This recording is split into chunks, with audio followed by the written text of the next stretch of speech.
Everyone to the series of Let's Draw Polyhedra.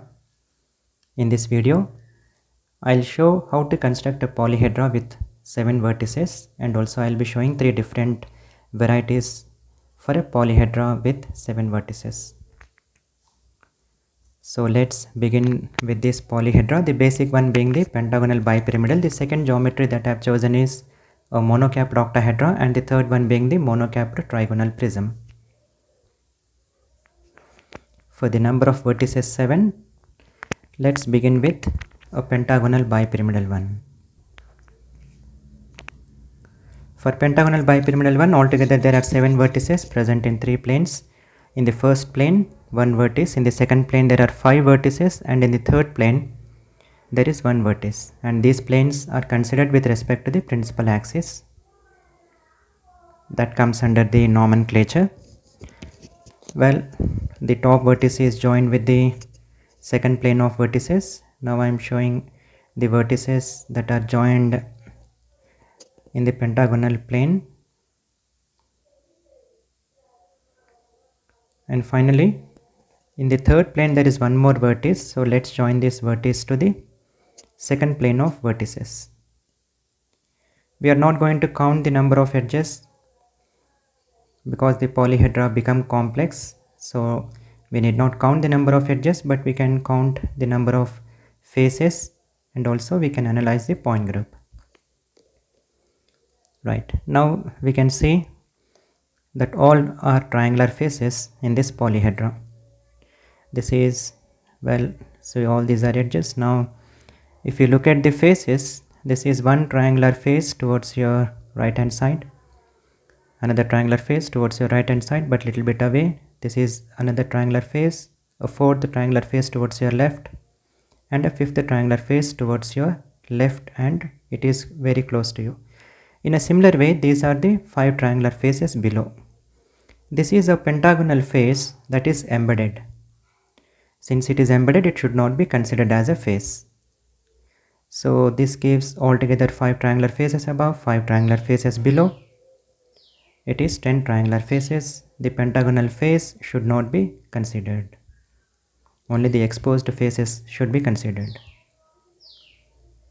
The point group belong to D5H. And this is pentagonal bipyramid geometry. For vertices 7, the next geometry is a monocapped octahedra, where the octahedra is the parent to which one of the faces gets capped. So the parent has been chosen in one color, whereas the another vertex that will come as a cap is shown separately here. First, I'll construct the regular octahedra. The name itself says octahedra has 8 faces, and all these faces are triangular. So 8 triangular faces are present. This is one view of an octahedra.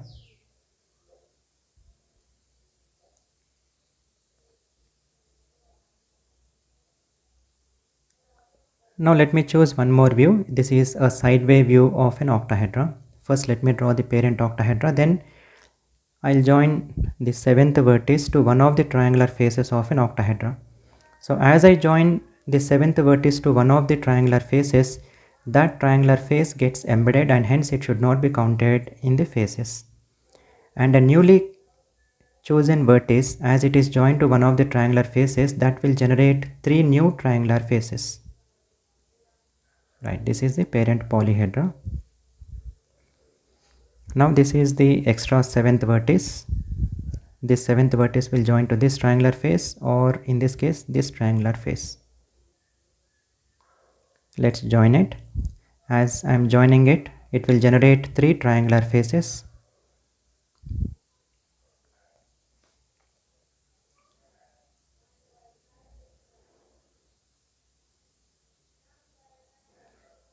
Yes.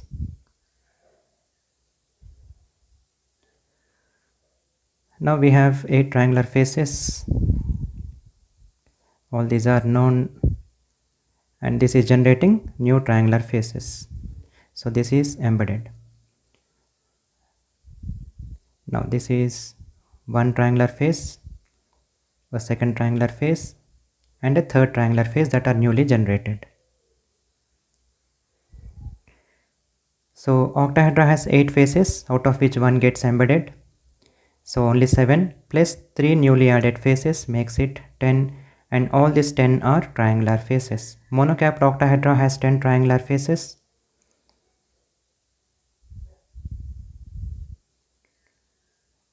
And this belong to C3V. This is the C3 rotational axis. Point group is C3V. The next geometry, monocapped trigonal prism, where the parent polyhedra is a trigonal prism onto which one more vertex will come and cap, and it will cap a square face, not a triangular face in this case.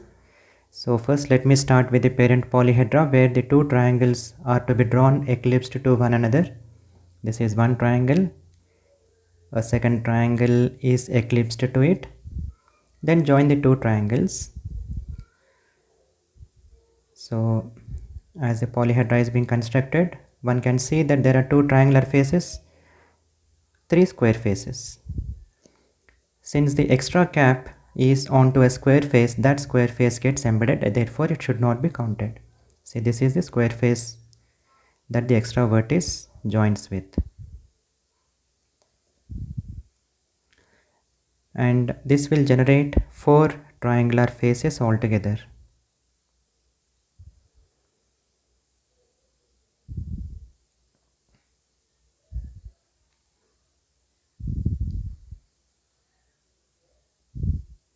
Right, this will generate 4 triangular faces. This is one triangular face, second triangular face, third one, and fourth one. 2 triangular faces are already present in the parent, 4 newly added triangular faces, altogether it makes 6. Now this square face should not be considered since it is embedded. So 4 triangular faces, 5 and 6. Also there are 2 square faces. This gets embedded anyway. This is 1 and this one is 2. In monocapped trigonal prism, there are 8 faces, out of which 6 are triangular and 2 are square. One of the square faces should not be counted from the parent since it got embedded. And point group, well, this is the C2 rotational axis, it belongs to C2V point group. Well, this is about the polyhedra with 7 vertices.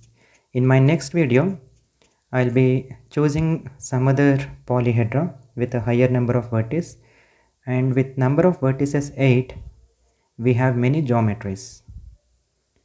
And I'm again repeating, the number of faces and the point group of this polyhedra become very important when higher level competitive exams like CSIR or GATE are considered. Thank you.